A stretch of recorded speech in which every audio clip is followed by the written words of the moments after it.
વૃક્ષાણ દેવ કી જય. છેલ્લા 4 દિવસથી ઉત્તર ગુજરાતમાં જે રીતે વરસાદ પડી રહ્યો છે તો મારા ગ્રીન કમાન્ડોને અને ઉત્તર ગુજરાતના ખેડૂતોને નમ્ર અપીલ છે કે વધારેમાં વધારે વૃક્ષારોપણ કરે. અને આ પહેલી સિઝનમાં જો આપણે આ ઝાડ રોપી દઈશું તો આ 3 મહિના વગર પાણી આપણે કરી દઈએ તો ચોમાસામાં એના મૂળ ઊંડા જતા રહેશે. તો ઉનાળામાં આપણે વગર પાણી પણ આ ઝાડ એના આપણે ઉછેર કરી શકીએ છીએ.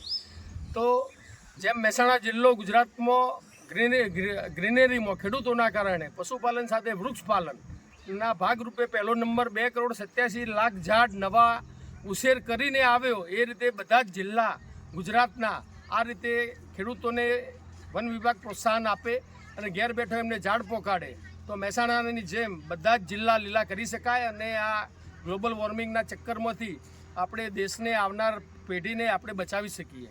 તો આ રીતે આ મિશન 3 મહિના બધા જ દિલથી ચલાવીએ અને જે ઝાડ વાવીએ ઉછેરીએ એ સંકલ્પ કરીએ તો ઝાડ વાવજો એવી મારી નમ્ર અપીલ છે. નહીં તો ઝાડને અડીને પણ તમે કોઈ બાબાથી ઝાડ થવાનું નથી.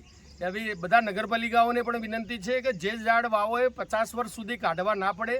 વન વિભાગને વિનંતી છે જે ઝાડ વાવો એ 50 વર્ષ કાઢવા ના પડે એ રીતે નવું પ્લાન્ટેશન કરે અને લોકો પણ એ રીતે પ્લાન્ટેશન કરે કે એને ઓછામાં ઓછો ડિસ્ટર્બન્સ આવે.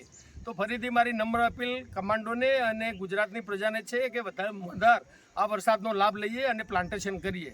Green global brigade, thank you, આભાર.